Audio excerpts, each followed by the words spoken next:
안녕하세요. 리엠파트너스 이승재 대표 변호사입니다. 안녕하세요. 리엠파트너스 원민지 변호사입니다. 얼마 전에 길었던 추석 연휴가 끝났는데요. 요즘에는 명절 포비아라는 말이 생길 정도로 명절 동안 가족 간의 갈등이 많이 주목받고 있습니다. 이런 가족 간의 갈등과 이혼에 대해서 이번에 알아보도록 하겠습니다.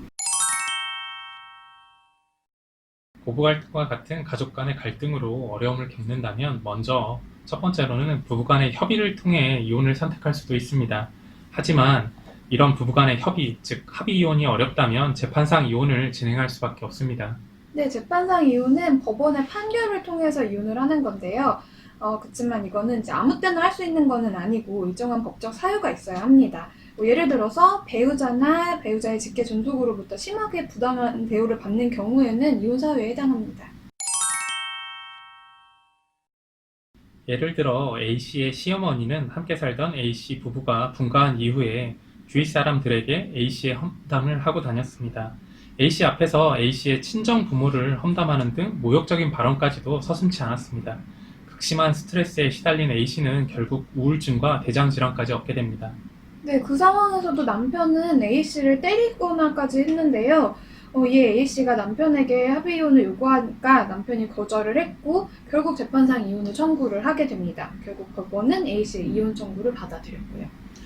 단순히 고부 갈등이 있었다 해서 곧바로 이혼까지 이어지는 것은 아닙니다. 이혼 사유, 즉 법정 이혼 사유가 인정되려면 계속되는 갈등에도 상대 배우자가 이를 방관하거나 무시했다는 사실까지도 입증해야 합니다.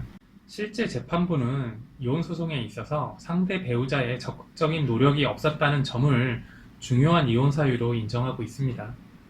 네, 억울한 경우일 수도 있지만 이렇게 남편이 예를 들어서 지속적으로 부부 갈등을 해결하려고 하고 남편이 많은 노력을 했는데도 오히려 아내가 더 문제를 일으킨 경우라고 한다면 오히려 아내에게 혼인 파탄의 책임이 돌아갈 수도 있습니다.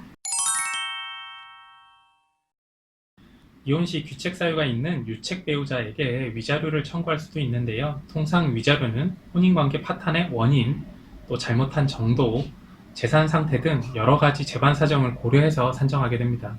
네, 이혼의 원인이 시댁인 경우에는요, 시부모를 대상으로 위자료 청구가 가능하고 이를 중재하지 않은 남편에게도 당연히 위자료를 청구할 수 있습니다.